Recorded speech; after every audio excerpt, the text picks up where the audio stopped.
Hey everybody, happy Homebrew Wednesday. It's Brad here, Pook NC channel, Wild Boys Brewery here in Farmington, North Carolina. I hope everybody's having a good week.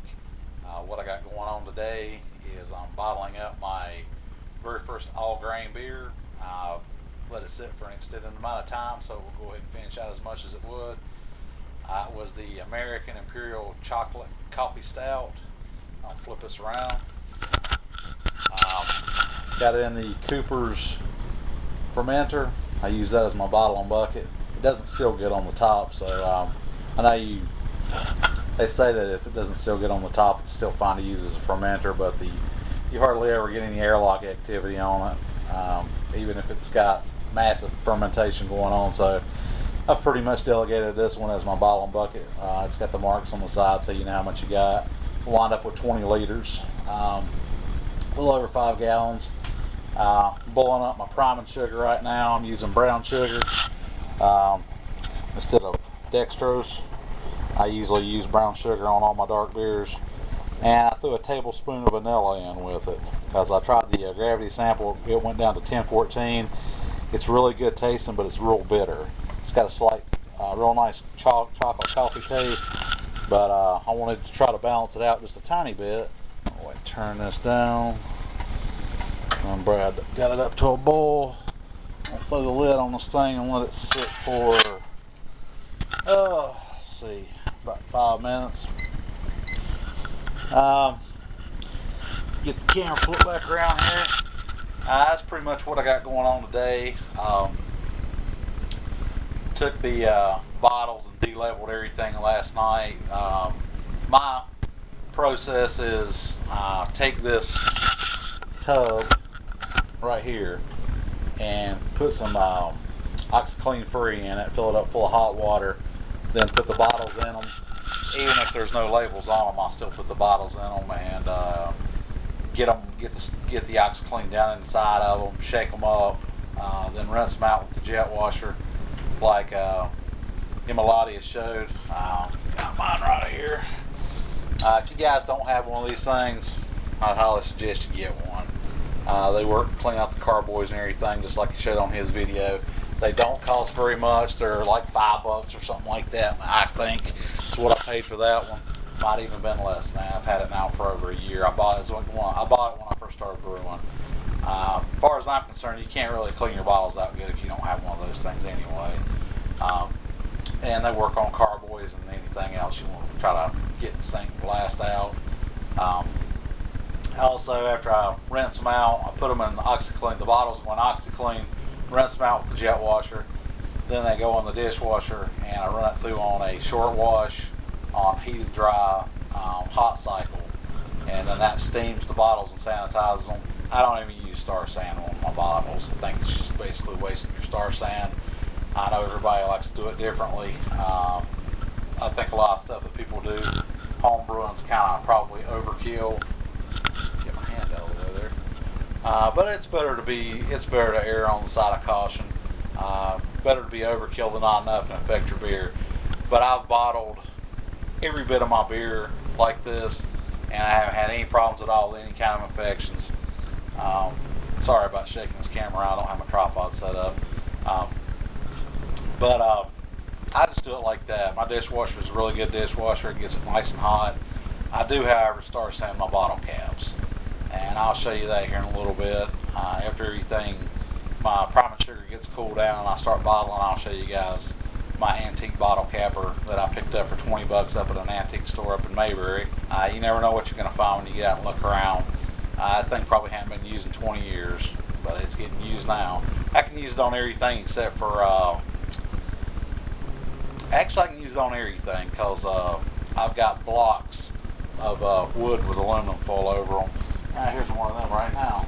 And if I've got like the Sierra Nevada bottles, I just stick this underneath it and that'll raise it up to where the capper will cap it. Unless I'm in a hurry, then I use the Red Baron capper. I got both of them, so I can pretty much cap anything with one of those two things.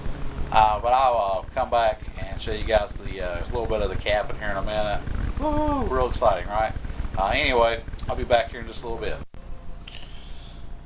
Alright, got the battery swapped out. Let's actually try to do some recording here. Got this filled up.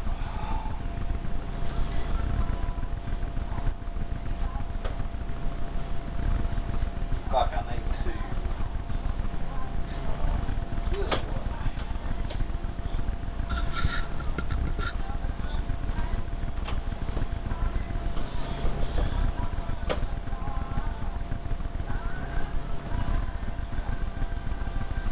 Well, I'm over here.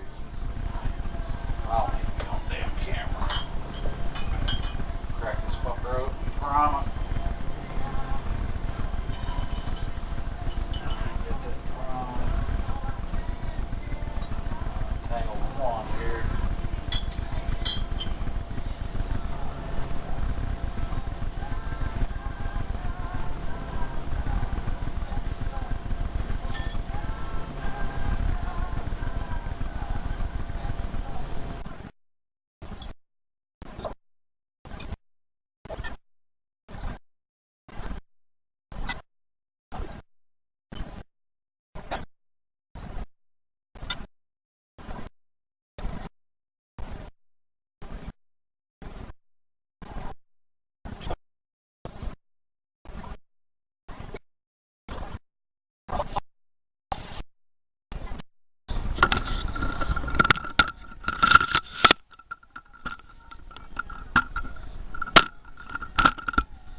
Alright, that should be pretty good there. You can see what the hell is going on.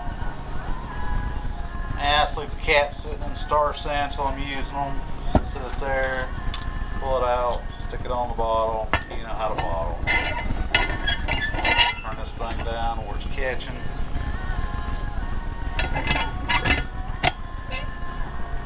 That's it.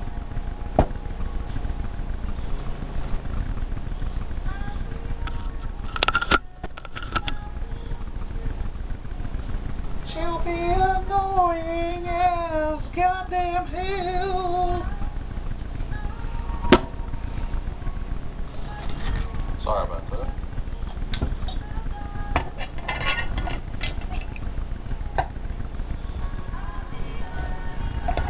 And fix the bottles up. Just kind of pull them out like that. You can see it puts a little indentation. You can turn them upside down, make sure they don't leak.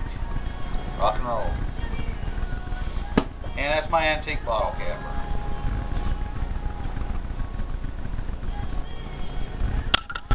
Now, one other thing I do is after I get them all capped, I put them back in the sink and then I rinse everything off. The outside of the bottles, the cap, so forth. Then I put them in the strainer and let them drain while I'm doing my next batch. And then once I've got the next batch capped, those have dripped off enough, I can go ahead and wipe the top of them off with a paper towel and stick them in the box. Then I just leave the box lid open for 24 to 48 hours before I close it up so they'll completely dry. And that will keep your bottles from getting sticky. Hope that helps you out. That's all I'm going to show you on the bottling. That's pretty much what I got going on today. Just bottling the stout. The Belgian needs to be bottled, but I probably was going to do that today as well, but I don't know if I'm going to get to it or not. And then my Dunkelweizen and Hefeweizens, once I get my carboy cleaned up, I had the American Stout and I'll transfer the Hefeweizen over into that.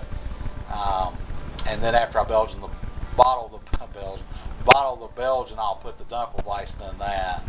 And I think what I'm going to do next is a blackberry mead, unless I change my mind. I've been watching all you guys do the mead on here, and that looks really tasty.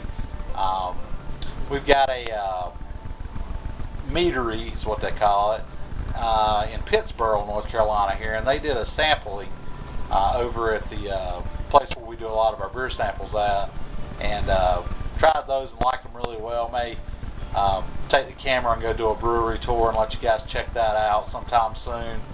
We've been looking for something cheap and fun to do, so I may just take the camera with me and go do that, and I'll put that up and let you guys check it out. Don't know exactly what to expect from a meadery. So that'll be something new and exciting. I hope you guys are having a good Homebrew Wednesday, and I will see you guys next week. Cheers.